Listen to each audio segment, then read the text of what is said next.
Good morning.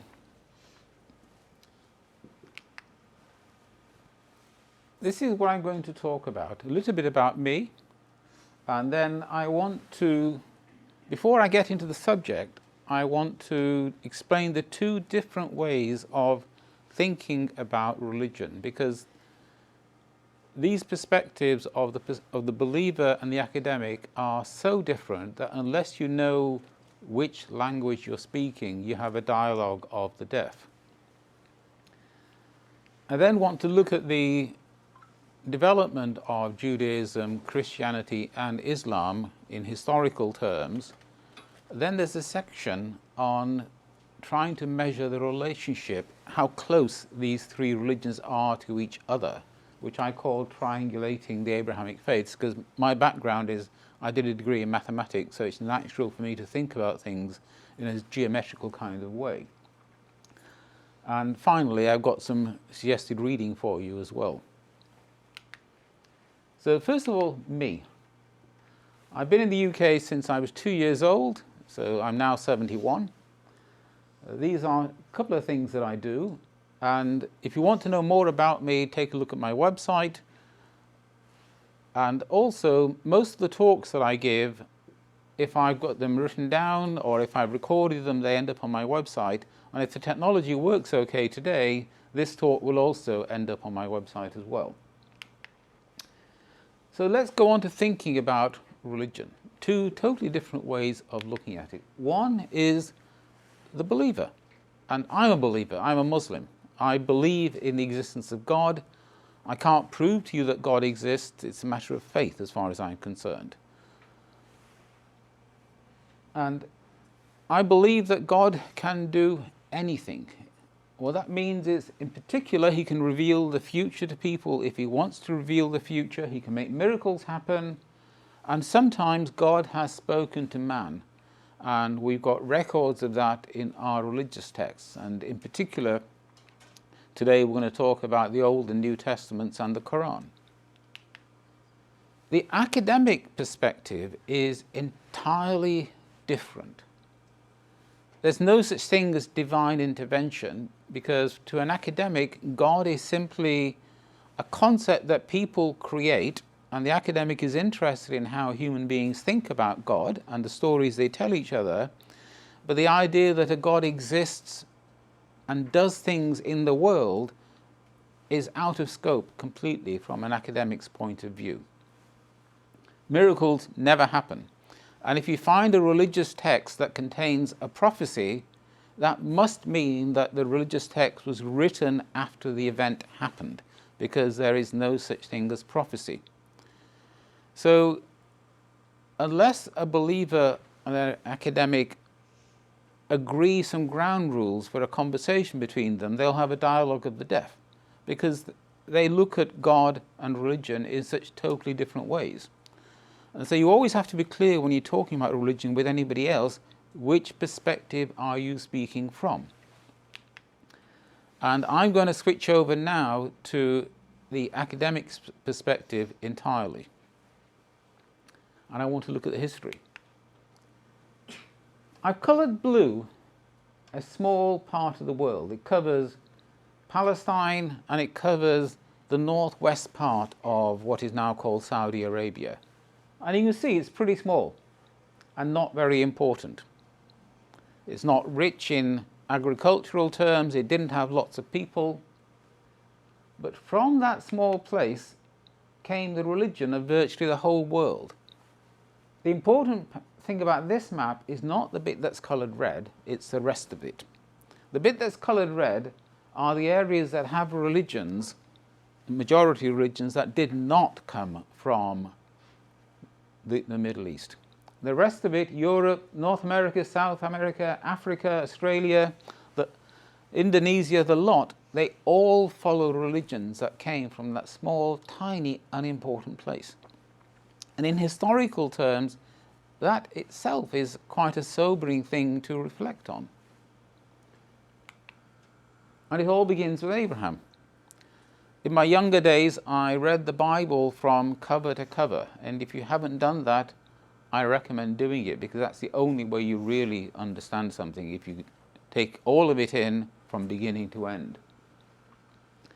And the Bible records that God spoke to Abraham, told him to leave the place where he lived, and that he would make his descendants a great nation. And if you look at that map of the world that I showed you a moment ago, in terms of the people who believe in Abraham, follow the religion that he followed, it's amazing. And Abraham, of course, is the source of Judaism. Christianity, in historical terms, is simply an outgrowth from Judaism. It doesn't come from anywhere else. It comes from Judaism. Jesus was a Jew. All the apostles were Jewish. Islam, in historical terms, is derived partly from Judaism directly and partly from Christianity. Now, a believing Muslim won't say that. A believing Muslim will say Islam comes from God, and it's the religion that Abraham practiced. A Muslim will say to you, Abraham was a Muslim, and in strict religious terms, he's accurate. But when a Muslim says that as a believer, you can understand why a Jew or a Christian just sounds confused, because you're talking different languages. Abraham never thought of himself as a Muslim. He thought of himself as somebody who believed in God. And from a Jewish perspective, Abraham was Jewish. And indeed, from a Christian perspective, Abraham was Jewish. But in historical terms, this is how the religions derive from each other. And I want to look a little bit more at the world in 600 AD, because again, people forget what it was like. And in the Middle East, there were Christians almost everywhere. Egypt, what is now Turkey, Syria, Ethiopia, Arabia, there were plenty of Christians around everywhere. They didn't all believe the same thing, and they weren't all Catholics, for example. There were Jews in Palestine, the Jews in Iraq, and Jews in Arabia. And in historical terms, Islam emerged from the interaction of these groups of people. And now I want to go on to looking in more detail at how close or otherwise these three religions are to each other, where they agree and where they differ. And I had a shock about 10 years ago. A very senior Christian had just shown me around Lambeth Palace and brought me lunch. And it wasn't the Archbishop of Canterbury, and I'm not going to say who it was. And he said something to me that totally shocked me. He said that Christianity and Judaism are very close to each other as religions, and Islam is very, very different. And the reason that shocked me is that, as somebody who knows a great deal about all three of these religions, I have always believed that Islam and Judaism are very close to each other, and it's Christianity that's very different. And so I walked away from that lunch. You can't get into a fight with somebody and an argument when they just bought you lunch and showing you around Lambeth Palace, but I went away determined to write something that would explain why I was right and why he was wrong. And there's a page on my website called Triangulating the Abrahamic Faiths, which sets all this out in great detail, and we're just going to cover some of the highlights of that now. So the first thing is, how do you decide how close two religions are? One way is you go by things that are easy to measure and count.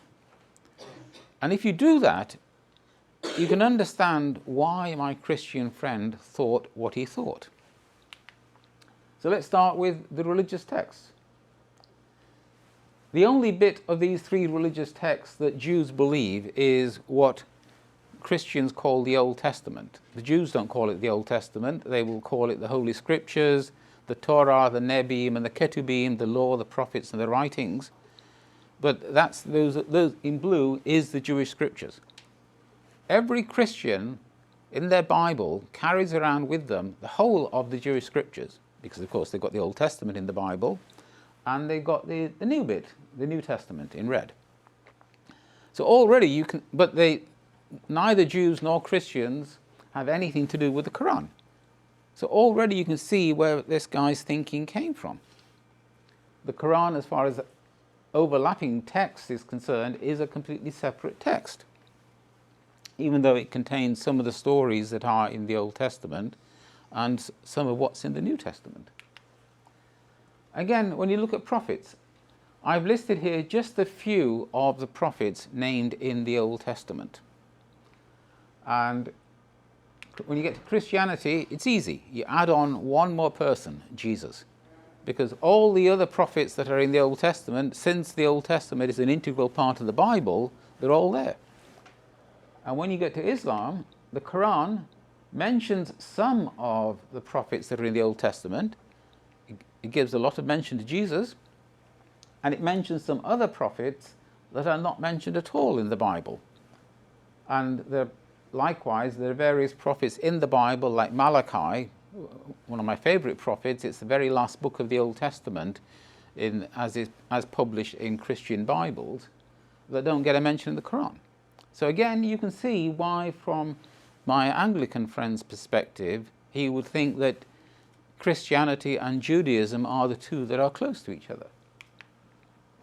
And just as an aside, it's worth knowing who the Quran actually mentions by name, because there's massive misunderstanding. Most people would think that the Quran talks a lot about Muhammad. The person who gets named more often than anybody else in the Quran is Moses, followed by Abraham and Jesus. And Muhammad only gets 12 mentions by name. But religion isn't about things that you can count, or pages of scripture, or how many prophets you could name. Religion is about what you believe. And when you look at what Muslims, Jews, and Christians believe, you get a very different answer. What do Jews understand to be the nature of God? The most fundamental thing from a Jewish perspective about God is his total uniqueness. The Lord our God is one. This is the Shema from Deuteronomy. It's the holiest thing that a Jew will ever say. Islam, again, total focus on the uniqueness and oneness of God. Christianity, and when I talk about Christianity, because there are lots of different Christian sects that don't all believe the same thing, I always use the Roman Catholic Church. A, because it's the biggest Christian grouping by far, and secondly, because it's got a really good website, and therefore you can easily go and get authoritative statements of what Roman Catholics actually believe. And this is what the Athanasian Creed has to say about the nature of God. And from a Muslim perspective or a Jewish perspective, the Trinity is a very peculiar concept, because are Christians saying that God is one, or are Christians saying that God is three? And a Christian will say to you that God is one, but at the same time they will talk about the Father, the Son, and the Holy Ghost. Now, I studied advanced physics, and in advanced physics, light is both particle and wave, and indeed even electrons are both particles and waves at the same time. So the idea that God could be three and one at the same time isn't something that I automatically say is illogical and impossible. But whatever you say about it, it's a very different way of thinking about God from the way that Muslims think about God and Jews think about God. What about Jesus himself? This is the Nicene Creed. The total fundamental importance of Jesus. Through him all things were made. For us, he came down from heaven. What does the Quran have to say about Jesus? The Quran has the story of the virgin birth. We do believe that Jesus had a virgin birth, but Muslims believe that Jesus was a man. He worshipped God. He didn't want anybody to worship himself. And as far as Judaism is concerned, well, Jesus came after the Jewish scriptures were all written. he may get a mention in the Talmud, which is later Jewish writings, although it's not entirely certain whether he does or he doesn't. But basically they ignore him, and he was a man, he was Jewish, and they would agree that he's caused Jews an enormous amount of trouble if you think of the amount of Christian persecution of Jews there's been over the last 2,000 years. So for Jews and Muslims, Jesus was a man. To Jews, just a man. To Muslims, a very special man, a prophet, somebody had a virgin birth, and nobody else in history has had a virgin birth, but still a man. To Christians, somebody very, very different. Salvation. What will get you on the right side of God? There isn't a more important question if you're a believer. This is what the church has to say about salvation and reconciliation between God and man. And it's entirely down to the sacrifice of Jesus. In both Judaism and Islam, we believe that God tells you how you should live, how you should behave, what you should do. And if you want to be on the right side of God, you do it. In other words, whether you're on the right side of God or the wrong side of God is down to what you actually do yourself in terms of following God's rules. Again, a very, very different way of thinking about salvation from the Christian view that I put on the slide earlier. By the way, if you want a copy of these slides, Miss Cummings will be happy to supply them. She's got them electronically. Exclusivism. Exclusivism basically is about whether only Muslims go to heaven, for example. Christians don't talk about this a great deal because it upsets non-Christians. But this is still the official doctrine of the Catholic Church. Outside the church, there is no salvation. This is my favorite verse from the Quran. Jews, Christians, and the Sabians, they're a sort of disappeared religious grouping, provided they believe in God and the Day of Judgment, and provided they do good works, they don't need to be afraid of God when the time comes for the reckoning. And similarly, in Judaism, even though we know that Jews talk about the chosen people, they believe that God also lays down laws and guidance for non-Jews, for Gentiles. Nothing like Assyria. There are 610 or 630 commandments for Jews in the Bible. For Gentiles, there are just 7 what I call Noahide laws, dating back to Noah. But the key thing is that God does care about Gentiles as well. So my conclusion is that the reality is that Islam and Judaism are very close to each other, and it's Christianity that is very different from both. But Christianity is much closer to Islam than it is to Judaism because of Jesus and the virgin birth. And because Jesus and the virgin birth have so much coverage in the Quran, Mary is the only woman mentioned by name in the whole of the Quran. I think that Christianity is actually closer to Islam than it is to Judaism. And finally, I promise you some reading material. If you're a Christian, there is no substitute, as far as I'm concerned, to reading the Bible from the first verse of Genesis to the last verse of Revelation. And the translation that I read was the New English Bible, published in 1970. That isn't in print now, but the Revised English Bible is basically the same thing, but slightly updated. And then to understand the Bible from an academic historian's perspective, Robin Lane Fox's book, The Unauthorized Version, is brilliant. It helps you to understand the real history of the text of the Bible, how it came to be composed, the different things that were stuck together to make the Bible. The Quran, if you've never read the Quran before, the translation to read is this one by Muhammad Abdul Halim, a really nice guy who I've met. He's still an academic in London. This was done in 2006. It is very easy to read. You can pick it up and read it. It's 500 pages, but it's a very easy 500 pages to read. If ever you want to do academic study on the Quran, I recommend this particular translation, which is very modern and very, very well footnoted, but it's not the place to start. If you want to start, start by reading the text.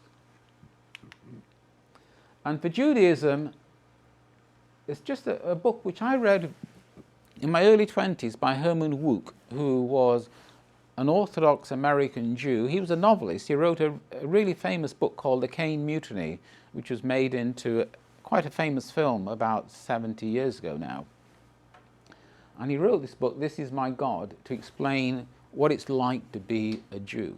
And even though I was about 20 when I read it, it's stayed with me ever since. If you're interested in the history of Islam, the second book is by Hans Kung, who is one of the world's most famous Roman Catholic theologians. It's 700 pages long, but it's fascinating. What's particularly nice about this book is that if a Muslim says nice, positive things about Islam, you'd expect that. You know, Muslims will talk up their own sort of religion. Why wouldn't they? But when a Roman Catholic has interesting, positive things to say about Islam, that's worth reading. And then a much easier book to read by Tom Holland, the historian you might have seen on TV, In the Shadow of the Sword, about the origin of Islam. And the first half of that book is actually about the period running up to the rise of Islam, a period that doesn't get covered very much in school histories, because school histories tend to stop with the fall of Rome when the Western Roman Empire fell, forgetting that the Eastern Roman Empire carried on. And then a short, very easy to read book about Jesus from a Muslim perspective by a guy called Reza Aslan, Zealot, published about sort of 8 or 9 years ago. So that's it. Over to you for questions.